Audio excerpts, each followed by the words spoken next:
रितेश तारा के काव्य मिलल बड़ी बियाह करेला हैं एजा हतना सुंदर सुंदर लड़की बाड़ी ना ई सब बहन बड़ी तू ही एगो दोस्त में आइल बड़ी ई सब एजा बहन बड़ी अरे हिलावा तारी टोला हम का तोर बहिनी हो गइले मोला रितेश तोहर बहिनी हो गइले मोला आज शपथ ग्रहण रहला। एक सेकंड शपथ ग्रहण रहलू का ना 2 मिनट बोली लेकिन जाम जनता काहे खातिर भइला इनकरे बहिन के चलते पटना जाम होला इनके बहिन के चलते पटना जाम होला हो पटना जाम होला हर मन का तोर बहिन हो गइले होला तू बहिन बोला बहिन भैया ना ए भाई हेलो बेचारा सोच रहा होगा कि मंचवा पे आके जिंदगी का सबसे बड़ा गलती कर दी है। ना ना वो रोने वाले में से है ही नहीं है। जैसे कहा है ना कि गोरखपुर गया छपरामाऊ में कि गईनी गाजीपुर गोड्डा लखनऊ में अरे कवनो सवाद नहीं मिला ई बना तारू टाइट ता हो जाए बुढ़ीला अपर खंड हो या झिला यो हिराने से हिला अपर खंड हो या झिला यो हिराने से हिला।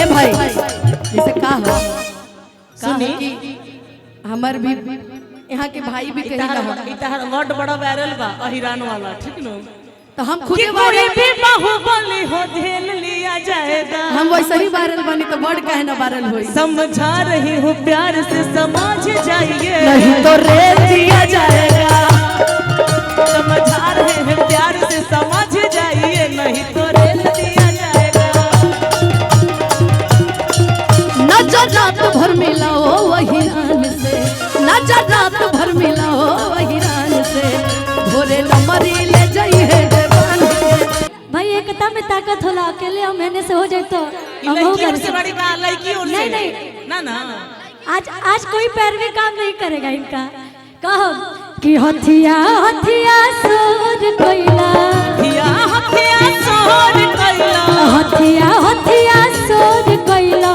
कतहो ना ले अइला हो तारा बहिन के सोटा मारो नौवा हसैला हो तारा बहिन के सोटा मारो नौवा हसैला हो तोरा बहिन के सोटा भैया अब हम के गावे दा रुकी भैया ए रीति से तोहर बहिनी खिलाड़ी ए रीति से तोहर बहिनी खिलाड़ी हाय राम रोकेली मोटर गाड़ी हाय राम रोकेली मोटर गाड़ी और सुनी आवारा के देली गवारा के देली हिंदू के छोड़ मुसलमानों के देली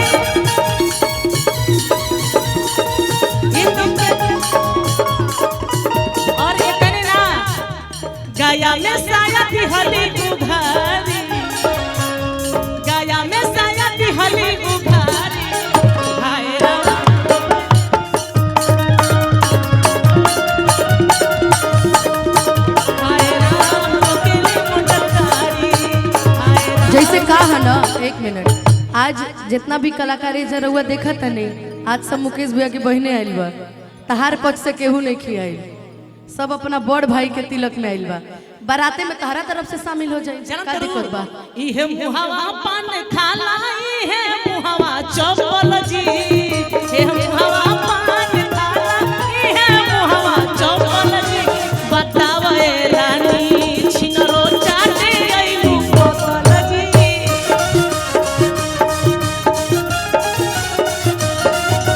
बोला ए रीति सब भड़ुआ चाटे आइला बोतल जी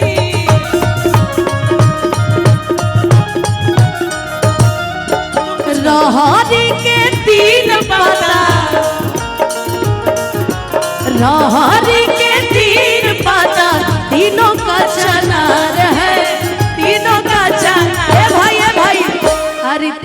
जी के तीन गो बहिनिया अरे है पाका के पाका खेला रहे रितेश। अरे यार रिस्पेक्ट मत दो, रितेश जी कह रही हो ना। मऊगा के तीन गो बहिनिया तीनों के तीनों खिलाड़ी जी।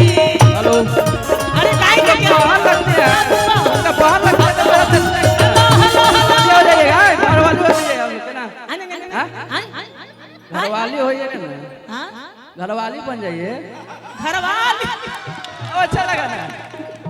हित हवा हितई निभाई बाका अपना बहिनी के भैया लग सुतई बाका। अब लगता है कि सब कोई रखना है। चलिए हो गया, सब कोई रखना है। नहीं ए अरे अच्छा तहरा के तारी टोला। एक मिनट ए नचा रात भर मेला हो वही रंग से ओरे नमरी ले जाई है। एक मिनट ऐसा है आप थोड़ा कार्यक्रम की रूपरेखा को आगे बढ़ाते, कलाकार बहुत ज्यादा अभी कोई गाया नहीं है, ठीक है? तो हम चाहेंगे विक्की भैया जिदी भैया दोनों लोग कहत रहनी है रितेश जी दीदी कि हमरे तरफ से भी कुछ बोल दीजिए, तो जाते बोल जाते दो, मैं बोल एक दो। लाइन बोल ही देती हूँ। आप ही के लिए आप ही की तरफ से बोल देते हैं कि कौन हजावन माहौल का बड़ा बता, कि कौन हजावन माहौल का बड़ा बता। देखिए कर पदवे ऐसा बाटे कि बेचारा जला जा तड़े न तई के उसे कम थोड़ी पड़े कि होई गोली के आवाज ई बतावता मजनवा मरया बता, होई गोली के आवाज ई बतावता मजनवा। एक सेकंड, ये मैं नहीं बोल रही हूँ, इनकी गर्लफ्रेंड बोल रही है, इनको कोई नहीं है। हमको लगा कि रानी रानी बोल रही तो शायद इनकी गर्लफ्रेंड का नाम होगा। गर्लफ्रेंड नहीं है, गर्लफ्रेंड नहीं है, सच्ची विद्या कसम। 5-6 को है। चलिए वही में से एक जनी को हतड़ी कि कौन हजावन माहौल का बड़ा बता। एक सेकेंड, ये को हतड़े दीदी कि काव्या जी, मतलब काव्या जी बोल रही है, देखिए यही बोल रहे हैं, मैं नहीं बोल रही दीदी, बोल रहे हैं कि ये बोल रही है, देखिए यहीं पे। हाँ बोल दीजिए तब मैं गाता। हाँ इन्हीं पे सुन ली। सुना कह देतनी कि कौन हजावन माहौल का बड़ा बता, हाँ कौन हजावन माहौल का बड़ा बता। आहोई गोली की आवाज ई बतावता मजनवा मरया बता, आहोई गोली की आवाज ई बतावता मजनवा मरया। का कहलो कि हम उनकरा खातिर कहत मैं क्यों बोलिए, खुद बोल रहे हैं आपको। ना कि हम ना शादी करब ऐसन करी आँख से, आ भले जाके बैठब मठ पे।